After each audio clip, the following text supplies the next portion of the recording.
இப்ப நெறைய இடங்கள்ல வந்து இப்போ ஜின் வந்து வச்சுக்கிட்டா ரொம்ப நல்லது அப்படிங்கிறாங்க. ஜின் வச்சுக்க கூடாது அப்படின்னு சொல்றாங்க. இந்த ஜின் மையம் அப்படிங்கிறது இப்ப அதிகமா பெருகிட்டு இருக்கு அப்படின்னே சொல்லலாம். சோ ம். இந்த ஜின்ங்கிறது என்ன? எங்கெங்கெல்லாம் அதிகம் பயன்படுத்துறாங்க? அத பத்தி சொல்லுங்க. பொதுவாமா ஜின் என்றது அது வந்து ஒரு இறை தூதர் மாரி. அது வந்து நம்ம பிரபஞ்சத்தில இருக்கிறது தான். இதில வந்து நல்ல ஜின்னும் இருக்கு, கெட்ட ஜின்னும் இருக்குது. ஜின்கள்ன்றது பார்த்தீங்கன்னா, இது ஒரு மனித வகை மாரி தான். இப்ப நம்ம சொல்றோம் இல்லைங்களா, யக்ஷினி இதெல்லாம் சொல்றோம் இல்லைங்களா, கந்தர்வ இந்த மாரி ஜின்களும் வந்து இருக்கு. ஸோ இந்த ஜின்கள் வந்து 2 விதமா இருக்கு. எப்பயுமே ஓ ஜின்ல வந்து ஆண் ஜின் இருக்கு, பெண் ஜின் இருக்குது. நல்ல ஜின் இருக்கு, கெட்ட ஜின் இருக்கு. ஸோ இந்த ஜின்கள வந்து கையாள்றது வந்து நம்ம ஒரு குருநாதர் மூலியமா தான் நம்ம அந்த ஜின்கள வந்து நம்ம பண்ண முடியும்.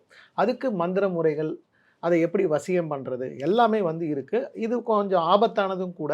அது ஆபத்தானது ஏன் நான் சொல்றேன்னா, யாரையும் எதையும் கேட்காம மந்திரங்கள பிரயோகம் பண்ணக்கூடாது. இப்ப ஜின் வசியம் வந்து இப்ப பார்த்தீங்கன்னா, YouTubeலயே நெறைய வருது. ஸோ இப்ப அது வந்து ஒரிஜினல் மந்திரமாவும் இருக்கலாம். இப்ப எனக்கு குருநாதர் குடுத்தது என்னோட குரு இது என்னென்ன குடுத்துருக்கோ, அத தான் நான் மத்தவங்களுக்கு வந்து சொல்றேன், உபாசனை பண்றேன். ஸோ, அப்ப அந்த மந்திரங்கள் வந்து கரெக்ட்டா இருக்கணும். அந்த ஜின்னால பாதிப்பு வரக்கூடாது. நம்ம தவறான ஜின் நம்ம மந்திரம் பண்ணுனா, கண்டிப்பா அந்த ஜின் வந்து நம்மளுக்கு கெட்டது தான் செய்யும். நம்மள ஓகே. நல்லது பண்ண முதல்ல நம்ம குடும்பத்த விட்டு பிரிக்கும். அடுத்தது நம்ம கூட யாரும் இருக்கக்கூடாது. நம்மளுக்கு தீய விஷயங்களாவே செஞ்சுகிட்டு இருக்கோம். நம்மள கடைசில அது நம்மள அழிச்சிடும். ஸோ, அதனால ஜின்னுன்றது ரொம்ப ஆபத்தானது.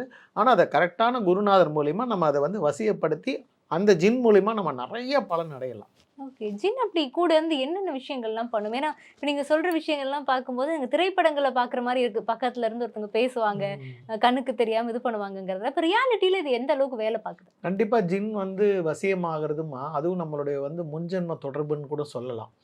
அதாவது அவங்களுடைய முன்னோர்கள் வந்து கண்டிப்பா அந்த ஜின் வந்து வச்சிருப்பாங்க. அந்த ஜின் வச்சிருக்கும்போது, அவங்களுக்கு பேரன், கொள்ளு பேரன் பிறக்கும்போது, அந்த தொடர்பு வந்து அந்த குழந்தைக்கு கிடைக்கும். இப்போ ஒருத்தர் நம்மள்ட்ட வராரு, ஒரு சுரேஷ்ன்னு ஒருத்தர் வராருன்னா, அவருடைய முப்பாட்டன் வந்து அந்த ஜின்ன வச்சிருப்பார்.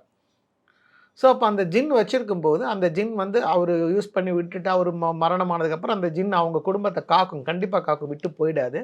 ஆனா, அது யாருக்கு வசியம் ஆகணுமோ, அவங்களுக்கு அந்த பிறப்பு பிறக்கும்போது அந்த ஜின் அவங்கள வந்து தேடி வரும். ஓகே. ஒரு சிலவங்களுக்கு இயற்கையிலே ஜின் வந்து இருக்கும். கரெக்ட்டா ம். சொல்லுவாங்க. எல்லாமே அவங்க வேல பண்ணுவாங்க. ஒரு சிலவங்க ஜின் வேணும்னு வரும்போது, அப்ப அவங்களுடைய ஜாதகம் நான் ஏற்கனவே சொன்ன மாரி பிரசன்னம் பார்த்து, நம்ம அந்த ஜின்ன அவங்களுக்கு வந்து குடுக்கலாம். அது மந்திரம் கரெக்ட்டா சொல்லும்போது, நான் உங்களுக்கு ஜின் வந்து நல்ல வேலைகள செஞ்சு குடுக்கும். இப்ப இந்த எல்லா வேலைகளையும் செய்யுமா. உயிர காக்கும், பொருட்கள அது இன்னும் ஜின் நல்ல மந்திரம் ஆக ஆக பொருட்கள எடுத்துட்டு வந்து குடுக்கும் கையில. என்ன பொருள் நம்ம கேட்கிறோமோ, அத எடுத்துட்டு வந்து குடுக்கும். காத்துல அப்படியே மிதந்து வரும்பொழுது தாராளமா. கண்ண மூடி காத்துல தெரியாதும்மா. இப்படி கண்ண மூடி கண்ண எடுக்கும்போது அந்த ஜின் வந்து பண்ணும்.